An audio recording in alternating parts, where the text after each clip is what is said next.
આખા દિવસના મોટા સમાચાર શું છે, છેલ્લા 24 કલાકમાં કઈ કઈ મહત્વની ઘટનાઓ અને તમારા જાણવા જેવી ઘટનાઓ બની છે, એ બધા વિશે અમે તમને ટૂંકમાં જણાવી દઈશું. અને જો તમને આ વિડીયો પસંદ આવ્યો હોય તો કમેન્ટ કરીને અમને જણાવી પણ દેજો.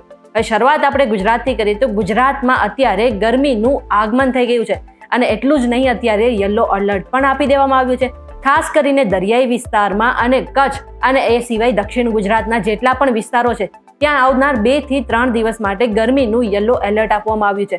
અને એવું પણ કહેવાય રહ્યું છે કે આવનાર 5 દિવસમાં આખા ગુજરાતમાં જે વાતાવરણ છે ને એ વધારે પડતું સૂકું રહેવાનું છે અને પછી ગરમીમાં ભારે એવો વધારો પણ થવાનો છે. રાજકોટનો પાયલ હોસ્પિટલનો જે કાંડ થયો આપણે બધાને ખબર છે, પરંતુ આ બાદ જે વિપક્ષ છે ને એમને વિધાનસભામાં સરકારને સવાલો કર્યા હતા. ત્યારે આજે ગૃહમંત્રી હર્ષ સંઘવી એ પ્રશ્નના જવાબ આપ્યા છે. એમને એમ પણ કહ્યું છે કે અત્યારનો જે સમય છે એ ટેકનોલોજીનો સમય છે. ટેકનોલોજી જ્યાં સારું કામ કરી શકે છે ત્યારે ખરાબ કરનાર લોકો પણ હોય છે. એટલે કે અમુક લોકો એવા હોય છે કે જે ટેકનોલોજીનો ગેરઉપયોગ કરતા હોય છે અને આવું કૃત્ય કરતા હોય છે. પરંતુ આ સાથે જ જે ગૃહમંત્રી છે એમને એમ પણ કહ્યું છે કે 48 કલાકની અંદર જ પોલીસે 3 આરોપીને પકડીને ગુજરાત પણ લાવી નાખ્યા છે. આની સાથે સાથે એમણે એ પણ આશ્વાસન આપ્યું છે કે ટૂંક સમયની અંદર બધા જ લોકોને સજા પણ થઈ શકે છે. આણંદનું ધર્મજ ગામ અત્યારે કમળાગ્રસ્ત બન્યું છે અને એવું કહેવાય રહ્યું છે કે પાણીની લાઈનમાં લીકેજ હોવાને કારણે આ જે રોગચાળો હતો એ વકર્યો હતો. એટલું જ નહીં, જે પાણીની લાઈનો છે તેનું સમારકામ કરવાની પણ અત્યારે તૈયારી શરૂ કરી દીધી છે. પણ જોવા જેવી વાત એ છે કે ગામ આટલું બધું સમૃદ્ધ હોવા છતાં પણ પંચાયત પાસે એવા કોઈ સાધનો નથી જેને લઈને તેઓ પાણીની જે લાઈનો છે તેને રિપેર કરી શકે. અને આને જ માટે એક એવા દ્રશ્યો સામે આવ્યા છે જેને જોઈને તમે પણ ચોંકી જશો. પાણીની લાઈનો જેટલી પણ ખાડામાં છે તેને રિપેર કરવા માટે પંચાયતના કર્મચારીઓએ નનામીનો સહારો લીધો હતો અને તેના દ્રશ્યો અત્યારે તમે સ્ક્રીન પર પણ જોઈ શકો છો. હવે ગુજકેટની પરીક્ષાના જેટલા પણ વિદ્યાર્થીઓ તૈયારી કરી રહ્યા છે ને એમના મને એક સારો સમાચાર આવી ગયા છે. વિજ્ઞાન પ્રવાહના A, B અને AB પ્રવાહના જેટલા પણ વિદ્યાર્થીઓ છે એમના માટે જે કાર્યક્રમ છે, પરીક્ષાનો જે કાર્યક્રમ છે ટૂંક સમયની અંદર જાહેર થઈ શકે છે. જેમાં ગુજકેટની પરીક્ષા તારીખ 23 માર્ચ 2025 ને રવિવારના રોજ યોજાશે. પરીક્ષા માટે વિદ્યાર્થીઓનું રજીસ્ટ્રેશન લેટ ફી સાથે તારીખ 15 જાન્યુઆરી 2025 સુધીમાં કરી શકાશે. અને વધુ માહિતી માટે વિદ્યાર્થીઓ www.gseb.org ઉપર સંપર્ક કરી શકે છે. આ સાથે મહત્વનું છે કે જે પરીક્ષા છે એ હિન્દી, ઇંગ્લિશ અને ગુજરાતીમાં હશે. સુરેન્દ્રનગરમાં અત્યારે ડમ્પર ચાલકો બેફામ બન્યા હોય ને એવું લાગી રહ્યું છે, કારણ કે છેલ્લા 12 કલાકમાં ડમ્પર ચાલકોએ 15 જેટલા લોકોને પોતાની અડફેટે લીધા છે અને આ બધા જ લોકો ભારે એવા ઈજાગ્રસ્ત પણ થયા છે. એટલું જ નહીં, આ બધા પછી અત્યારે સ્થાનિકો સવાલ ઉઠાવી રહ્યા છે કે આ ડમ્પર ચાલકો પર ક્યારે લગામ લગાવવામાં આવશે. એટલું જ નહીં, ગામમાં જે ભારે વાહનો છે તેના પર પણ પ્રતિબંધ લાગે એવી સ્થાનિકો માંગ કરી રહ્યા છે. સુરત સહિત હવે રાજ્યમાં 15 ફેબ્રુઆરીથી જેટલા પણ લોકો હેલ્મેટ નહીં પહેરે ને એ બધા જ લોકોને ફરજિયાત મેમો ફાળવવામાં આવશે.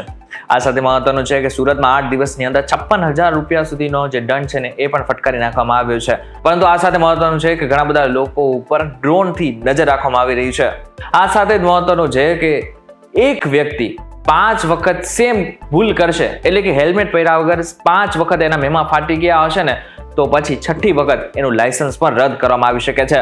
એક તરફ પ્રયાગરાજમાં મહાકુંભ મેળો ચાલી રહ્યો છે તો બીજી તરફ આપણા ગુજરાતમાં જૂનાગઢમાં મહાશિવરાત્રીનો મેળો ચાલી રહ્યો છે, જેને મિની કુંભ મેળો પણ કહેવામાં આવી રહ્યો છે. એટલું જ નહીં, આ મેળામાં છેલ્લા 3 દિવસમાં આશરે 3 લાખ જેટલા શ્રદ્ધાળુઓ પહોંચ્યા હતા અને દર્શન પણ કર્યા હતા. આ મેળામાં અનેક નાગા સાધુઓ આકર્ષણનું કેન્દ્ર બન્યા છે, તેમજ અનેક જગ્યા પર અન્ન ક્ષેત્રો પણ ધમધમી રહ્યા છે. ટૂંકમાં મેળામાં ભજન, ભોજન અને ભક્તિનું ત્રિવેણી સંગમ જોવા મળી રહ્યું છે. તમે આ મેળામાં જવાના છો કે નહીં કમેન્ટ કરીને જરૂરથી જણાવી દેજો.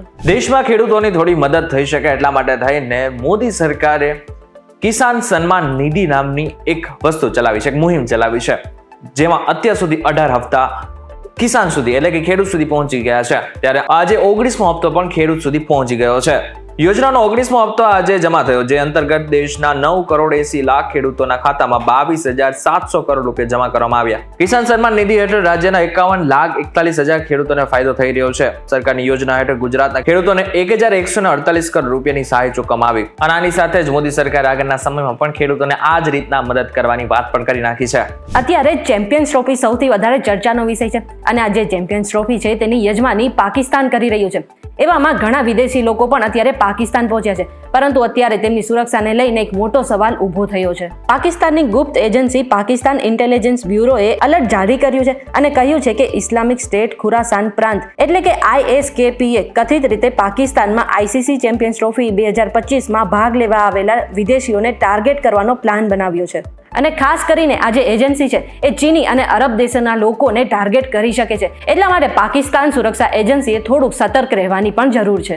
અત્યારે બાંગ્લાદેશમાં જે પણ કંઈ થઈ રહ્યું છે એ આપણે બધાને ખબર છે કે કઈ રીતના યુનુસ સરકાર છે એ ભારત ઉપર આકરા પ્રહાર કરી રહ્યા છે અને જેટલી પણ કઈ ઘટના બને છે એના માટે થઈને ભારતને જવાબદાર ઠેરવી રહ્યું છે. પરંતુ હવે કંઈક અલગ જ થઈ રહ્યું છે. યુનિસ સરકાર જે છે એ પાકિસ્તાન સાથે મળીને આગળની વાતચીત કરવા માંગે છે. મહત્વની વાત તો એ છે કે પાકિસ્તાન અને બાંગ્લાદેશ બંને એકબીજાના દુશ્મન હતા, પરંતુ હવે કંઈક અલગ જ થઈ રહ્યું છે અને ભારતને એકલું કરવા માંગે છે. આ સાથે મહત્વનું છે કે જે યુનુસ સરકાર છે એટલે કે બાંગ્લાદેશની જે વચગાળાની સરકાર છે એ પણ કહી રહ્યું છે કે અમે ભારત સાથે સારા સંબંધો ઈચ્છીએ છીએ, પરંતુ હવે જયશંકરનો જવાબ પણ આવી ગયો છે. એટલે કે વિદેશ મંત્રી જે આપણા છે એમણે એમ પણ કહ્યું છે કે જો બાંગ્લાદેશને ભારત સાથે સારા સંબંધો રાખવા હોય ને તો એને પોતાની રીતે જાતે નિર્ણય કરવા પડશે. જો કે ટૂંક સમયની અંદર જ આપણને ખબર પડશે કે હવે આગળના સમયમાં બાંગ્લાદેશનું જે નેક્સ્ટ સ્ટેપ હશે, આગળનું કદમ હશે એ શું હશે. પરંતુ આ બધામાં તમે શું વિચારી રહ્યા છો અમને જરા કોમેન્ટ કરીને ચોક્કસથી કહેજો. વિડીયો થકી જો તમને કોઈ ઇન્ફોર્મેશન મળી હોય તો વિડીયો લાઈક અને શેર જરૂરથી કરજો. તો આવા જ ઇન્ફોર્મેટિવ વિડીયોઝ માટે VTV Gujarati.com સાથે જોડાયેલા રહેજો.